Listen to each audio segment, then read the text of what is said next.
Think you know the story behind your favorite things? Think again. We're surrounded by stuff every single day. Things we use, things we play with, songs we sing. But what if I told you that behind the innocent facade lies a history so dark, so shocking, it will completely change how you see them forever?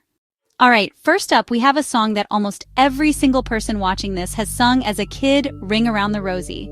It sounds so innocent, right? But what if I told you this isn't a game at all? It's a step-by-step description of dying from the Black Plague. Ring Around the Rosie doesn't mean a flower. It describes a red, ring-shaped rash, one of the first symptoms. A pocket full of posies. People carried flowers believing they warded off bad smells and disease. Ashes, mass cremations, we all fall down. Literally, they died. Next on our list is something you've definitely seen in French Revolution films, the guillotine. It's the ultimate symbol of terror and brutal execution. But here's the crazy part. It was invented and promoted as a humane and equal way to die. Before, how you were executed depended on class. Nobles got quick beheadings, commoners faced prolonged torture. The angled blade was designed to be the great equalizer. During the Reign of Terror, it became a non-stop killing machine. Dozens, sometimes hundreds, executed in public squares. A device born to be humane became one of history's most terrifying instruments. Okay, this one is going to ruin a piece of your childhood. The Tooth Fairy, that magical being who takes a tooth and leaves $1. But the origin isn't sweet. It's rooted in frightening superstitions about witchcraft. For centuries, people believed your teeth held part of your spirit, and a witch with a tooth could curse or control you. She could gain control, cause pain, even kill. To stop that, parents burned or buried teeth, practices that evolved over centuries. By the early 1900s, the witch was replaced by a benevolent fairy. A ritual of fear turned into a fun game. Every girl, and probably a lot of guys, knows Barbie. She's an icon, a doctor, an astronaut, a president. But the inspiration is not very wholesome. Barbie was copied from a German doll named Bild Lily. Side by side, the influence is clear. Lily was a gag gift for adults, sold in tobacco shops and bars, a sassy pin-up-style character. Ruth Handler saw Lily, bought the rights, redesigned her into the teenager we know as Barbie. High heels. Today, they're the ultimate symbol of femininity, fashion, and extreme discomfort. A staple in women's fashion from the runway to the office. Trace them back and you get a shock. 10th century Persian cavalry wore heeled boots to help their feet stay in stirrups. The heel locked in the stirrup, giving stability for mounted archery, a huge combat advantage. Persian diplomats brought the look to 17th century Europe. Aristocrats loved them.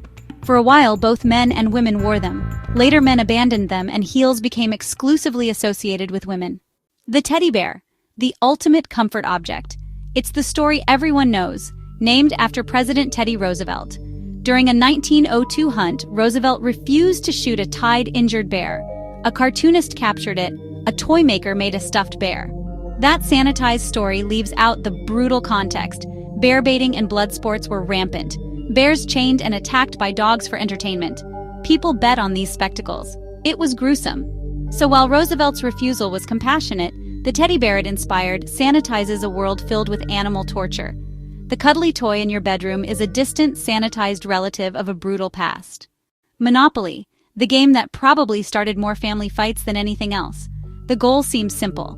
Buy everything, build hotels, and drive everyone else into bankruptcy. Monopoly began as the landlord's game in 1904, created by Elizabeth Magee to teach that land monopolies are destructive. It even came with 2 rule sets, a cooperative version where wealth was shared, and a monopolist version. The monopolist rules, the ones we play, crush opponents and celebrate monopoly. A man named Charles Darrow appropriated the idea, sold it to Parker Brothers, and capitalism celebrated itself. Everyone loves a slinky, a simple spring that can walk downstairs. It was never meant to be a toy.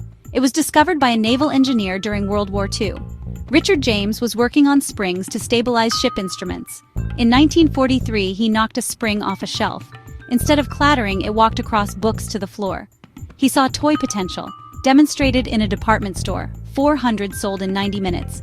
Instant sensation. But then things go dark. After making a fortune, he left his family and joined a radical cult in Bolivia. He gave his fortune away. His wife Betty saved the company. The inventor abandoned everything for a South American cult. The microwave oven, in almost every kitchen, a magical box that heats leftovers in seconds. Believe it or not, it came from World War II weapons tech. Percy Spencer at Raytheon helped build magnetrons, high-powered tubes for radar. In 1945, Spencer stood by an active magnetron and realized something odd had happened to his candy bar. A chocolate bar in his pocket melted. He deduced the magnetron's microwaves were heating food. Popcorn popped, an egg exploded. He'd found a revolutionary way to cook. Raytheon patented it.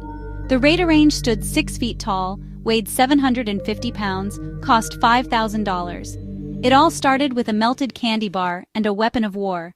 This one is probably the most horrifying thing you will hear all day. When you think chainsaw, you think cutting trees or horror movies. But the first chainsaw was invented in the late 18th century by Scottish surgeons to cut bone during childbirth, a procedure called a symphysiotomy. They needed to widen the pelvis by cutting cartilage and bone, originally with knives and saws, agonizing for an awake patient. To speed it up, surgeons invented a hand-cranked device, a chain of serrated teeth around a guiding blade. The first chainsaw, an osteotome. Later, the concept was enlarged and motorized into the wood-cutting tool we know. Its original use, cutting human bone. The rubber duck, the cutest, most innocent bath toy. It just floats there, squeaking, a symbol of childhood. The problem isn't the duck, it's rubber. The rubber industry in the late 19th/early 20th centuries, especially in the Congo Free State, was brutal. It was the personal colony of King Leopold II, forced labor, kidnapping, and violence to extract rubber.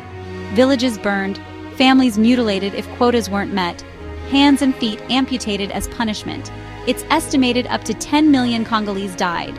That rubber fed the world's demand. Tires, hoses, and eventually toys like the rubber duck. So while your bath toy seems harmless, it's a descendant of an industry built on unimaginable suffering.